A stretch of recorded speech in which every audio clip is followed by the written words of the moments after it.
Okay, fine, I'll talk about these pictures. For those that are like, what the heck are you talking about? A while ago, I made this video where I talked about a really bad script I wrote involving my Mary Sue Sonic OC getting fought over by Sonic and Shadow. As expected, it was pretty dang bad. But I also teased something that I considered to be a lot more cringeworthy. I showed these drawings I did as a kid of SNT, my Sonic OC, wearing a wedding dress and looking unhappy or uncomfortable.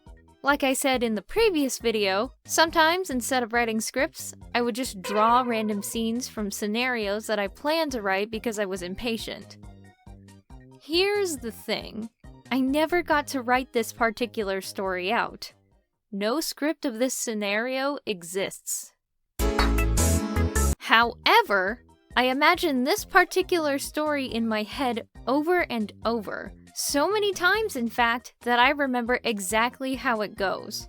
Things got changed around every now and then, but the general chain of events remained constant. So, how can I make a video of a script that doesn't exist? You may be asking, Courtney, why don't you just write the script now? To that I say, that is impossible. I'm older and definitely better at writing than preteen me, so it wouldn't be genuine if I tried to write it now. The last video worked so well because that script came out at a time when I was naive yet bursting with creativity. Trying to recapture that now is very much impossible. Instead, I've decided to write down the events via small scenes that I will then narrate for you. And just like the last video, I'll recreate the scenes as I see fit. Also, I'll bring up when certain scenes have multiple versions of themselves. You'll see what I mean when I get to it. With that said, here's what I like to call Matrimony Mayhem, aka that time SNT got married, sort of.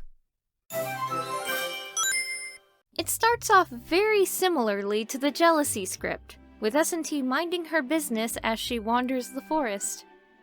Her walk is interrupted by Shadow rushing by her and grabbing her hand.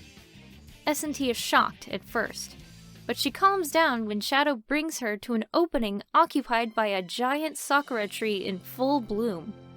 I was probably thinking of that one scene in Tokyo Mew Mew. SNT is in awe at the sight, and she thanks Shadow for showing her the tree. To her surprise, he crouches down on one knee and pulls out a small box with a ring inside. To answer your question, no, they haven't been dating at all at this point. The proposal comes extremely out of nowhere and is 100% unprompted. So we're off to a great start! Surprisingly, SNT does a completely rational thing here and politely denies the proposal. Shadow is devastated. He pleads with her to change her mind, but she still says no, getting nervous when she sees Shadow's behavior. When he still doesn't give in, she runs away crying, leaving Shadow alone and brokenhearted. Wow, what a perfectly rational thing to do! Maybe SNT will continue to make rational decisions in this script, and no unnecessary shenanigans will happen. As SNT makes her escape deep into the woods, she bumps into none other than Sonic the Hedgehog. To keep him from being worried, she quickly regains her composure and acts like nothing is wrong. Sonic is none the wiser. He tells her that he has something important to ask her, and to SNT's horror, he also gets down on one knee and proposes to her. No, they haven't been dating either. Once again, it's completely unprompted. SNT is still recovering from that horrid scene with Shadow. She doesn't want Sonic to be as upset as Shadow was. SNT agrees to Sonic's proposal. Because that's what you do in this situation. Agree to marry someone so you don't hurt their feelings. Sonic is both excited and somewhat cocky, like he knew SNT was going to say yes.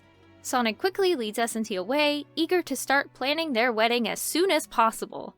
Little do they both know, Shadow saw the whole exchange. Now, one of two things can happen when we hit the next scene. 1. Shadow goes straight to Eggman and joins him, desperate to do anything to stop the wedding. Or 2.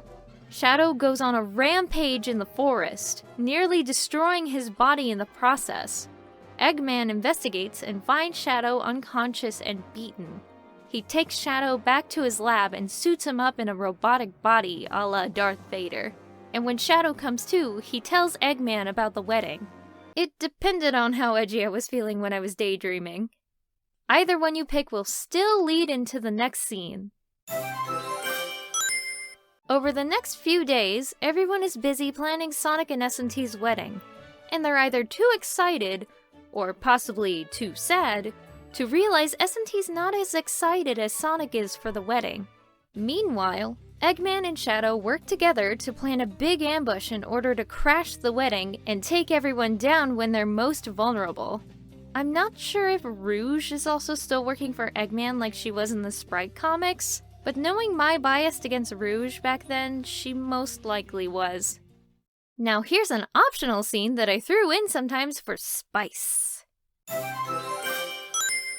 SNT is given a warning by Eggman and Shadow that something's going to happen during the wedding. This would usually happen either the day before the wedding or a few hours before, and it would range from something cryptic like an ominous note or a black rose, to something more direct like Shadow visiting SNT and giving her one chance to call the wedding off. As you'd probably expect, the wedding happens anyway despite any of this. The wedding is taking place on Angel Island in front of the Master Emerald, and Knuckles is officiating the wedding with some kind of echidna wedding tradition. Cream's the flower girl, Cheese is the ring bearer, Tails is Sonic's best man, and Amy is a very reluctant bridesmaid. The ceremony starts right on schedule. The cameo-flooded audience watches on bated breath. It's now time for Sonic and SNT to say their I do's. However, when it's SNT's turn, to everyone's surprise, she hesitates. Here comes Eggman, Shadow, possibly Rouge, and an army of robots to ruin the wedding. Sonic and friends are caught off guard for sure, but they're not going down without a fight. Blah blah blah, insert big dumb battle here. The audience of cameos could also join the fight for extra flair. Naturally, Sonic and Shadow go head to head. After all, Shadow thinks Sonic stole the love of his life away from him, and Sonic thinks Shadow is being an unfair sport and ruining his and SNT's wedding. Plenty of quipping from Sonic is bound to happen, which in turn would just anger Shadow even more. Whether it be removing his inhibitor rings or using Eggman's robotic upgrades to give him an advantage, Shadow overpowers Sonic during their fight, and he's ready to permanently wipe that smirk off of that blue nuisance's face. But SNT steps between them, shielding Sonic with her body. She begs Shadow to stop, and reluctantly, he backs down. He realizes that he's been absolutely horrible to her, and he makes Eggman and his robots retreat. The wedding is ruined, and SNT runs away from the tattered scene. Sonic chases after her. Which leads to our final scene. Sonic finds SNT sulking in an open field. I like to imagine that the sun is setting around this time for dramatic effect. Sonic approaches her, telling her that they can fix everything up good as new and continue the wedding just as planned. SNT doesn't seem very excited about the notion, however. She finally breaks down and tells Sonic the whole story. About how Shadow proposed to her first, how he reacted, and how she only agreed to Sonic's proposal because she was afraid he was going to act the same way. Sonic is dumbfounded. The story ends with Sonic calling the wedding off with a heavy heart, and with Shadow permanently joining Eggman's side. Yeah, kind of a downer, huh? But that's all she wrote. Didn't write. If I come across any more comics or scripts, I might make videos about it. For now, I hope you enjoyed this absolutely nonsensical delusion from my childhood. See you next time!